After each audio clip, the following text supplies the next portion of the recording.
नमस्कार, मैं हूं अंकुर और आप देख रहे हैं सत्य हिंदी। सत्य हिंदी के बुलेटिन में एक नजर अब तक की सुर्खियों। एमसीडी सदन की बैठक के पहले सत्र में मेयर चुनाव जितनी शांति से हुआ, दूसरे सत्र में अराजकता की सारी सीमाएं पार हो गईं। एमसीडी सदन की चौथी बैठक गुरुवार सुबह 10 बजे तक चली और आज 23 फरवरी को मेयर शैली ओबराय ने सदन कल शुक्रवार सुबह तक के लिए स्थगित करने की घोषणा कर दी। बता दें, पिछले 20 घंटों में बीजेपी और आम आदमी पार्टी पार्षद एक दूसरे से हाथापाई, मारपीट, पानी की बोतल फेंकते देखे गए। एक प्रेस कॉन्फ्रेंस में मेयर शैली ओबराय ने बीजेपी के कई काउंसलर पर सदन में तोड़फोड़ करने और अव्यवस्था फैलाने के आरोप लगाए। वहीं बीजेपी नेता शहजाद पूनावाला ने स्टैंडिंग कमेटी के चुनाव के दौरान सदन में मोबाइल ले जाने की इजाजत देने के मेयर के फैसले पर सवाल उठाया है। उन्होंने कहा कि मतदान के दौरान कैमरा वाले फोन ले जाने की इजाजत देकर गोपनीयता के अधिकार का उल्लंघन किया गया है। हालांकि मेयर शैली ओबराय ने मोबाइल फोन पर रोक न लगाने के अपने फैसले का बचाव करते हुए कहा, इसे लेकर उन्होंने कानूनी जानकारों से राय ली थी। बता दें, स्टैंडिंग कमेटी में 6 सदस्यों को चुना जाना है। इसी के चुनाव के दौरान हाथापाई और एक दूसरे पर हमले की नौबत आ गई।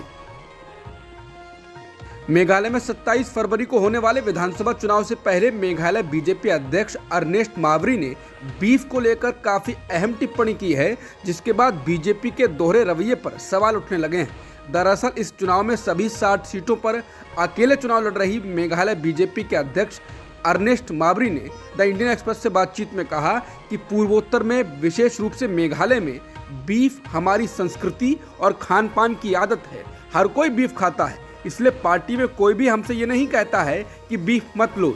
ये लोगों की जीवन शैली है। भारतीय जनता पार्टी का इससे कोई लेना देना नहीं है। बता दें, इससे पहले गोवा के तत्कालीन मुख्यमंत्री और बीजेपी नेता रहे मनोहर पर्रिकर ने भी प्रदेश के लोगों से कहा था कि वो राज्य में बीफ की कमी नहीं होने देंगे। इससे निपटने के लिए सरकार ने कर्नाटक से इसे आयात करने का विकल्प खुला रखा हुआ है। बता दें, बीजेपी का बीफ को लेकर रुख उत्तर भारत में बिल्कुल अलग है। यहाँ बजरंग दल और विश्व हिंदू परिषद जैसे संगठन के लोग बीफ खाने को लेकर हमला करते रहे हैं। कई बार लिंचिंग तक कर दी गई है, लेकिन पूर्वोत्तर और दक्षिण के राज्यों में बीजेपी इसको लेकर मौन रहती है।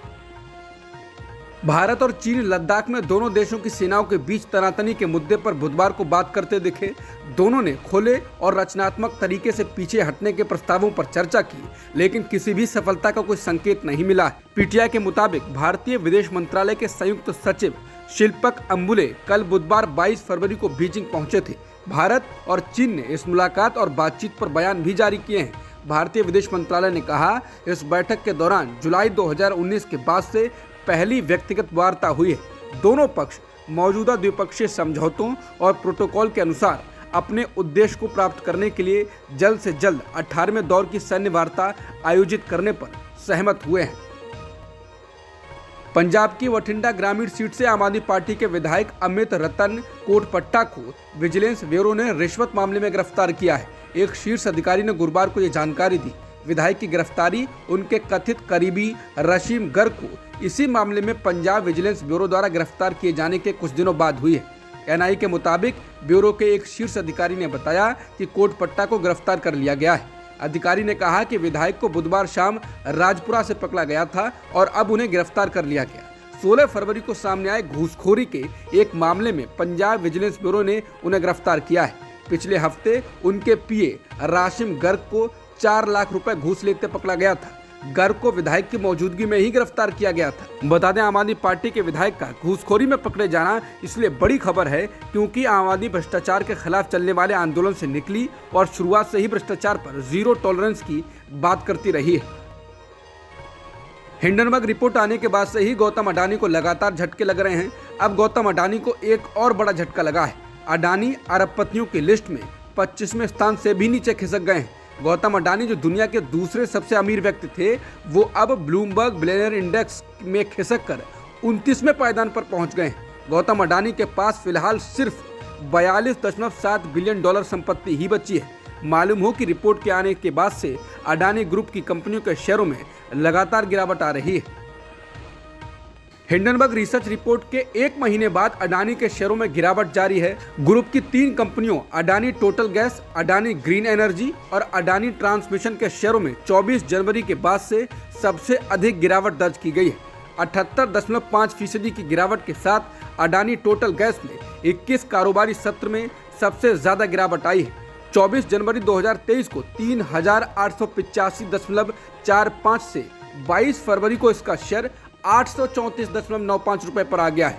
इसके अलावा अडानी ग्रीन एनर्जी और अडानी ट्रांसमिशन ने भी इसी समय सीमा के दौरान 71.8% और 71.4% की गिरावट दर्ज की है।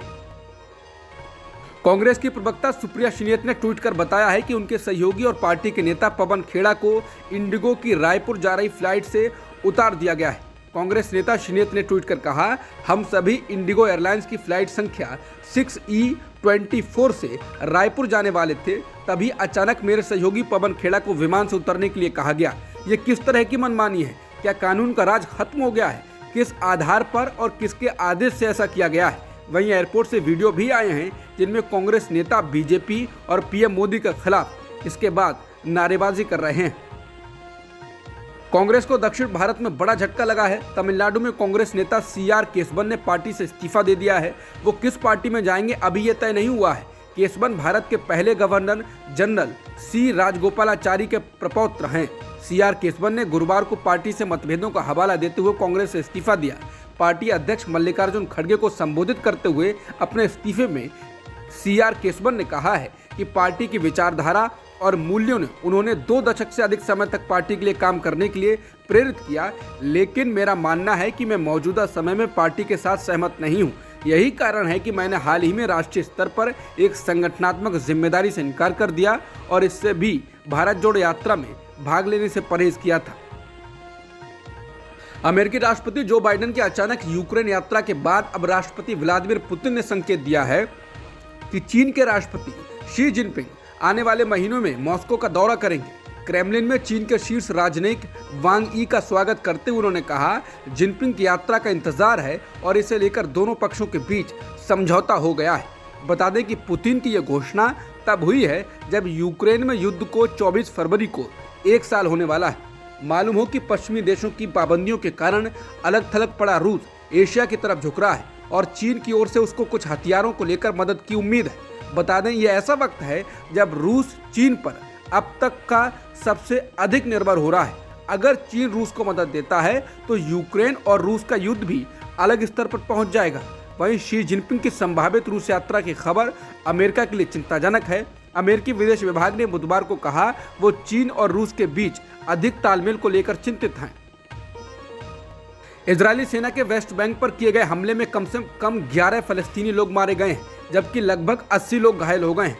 फलस्तीन के स्वास्थ्य मंत्रालय की तरफ से इस पूरे मामले की जानकारी दी गई है। घायलों में 6 की हालत गंभीर बताई जा रही है। 66 साल के बुजुर्ग की उस समय अस्पताल में मौत हो गई जब गैस की वजह से उनका दम घुट गया। इजरायली सेना का कहना है कि वो जैसे ही वेस्ट बैंक के नबलुस शहर में पहुंचे वैसे ही वहां से धमाकों और गोलियां चलने की आवाज सुनाई पड़ने लगी। इजराइल का कहना है कि घर में फलस्तीनी आतंकी होसाम इस्लीम और मोहम्मद अब्दुल घानी छिपे हुए थे, बाद में इन्हें ढेर कर दिया गया। इजराइल की सेना ने बताया है कि उसने एक घर में सेंधमारी करके वहां छिपे 3 आतंकवादियों को मार गिराया है। वहीं बाहर मारे गए लोगों में से कई आम लोग हैं, जिनमें कम से कम 2 बुजुर्ग हैं।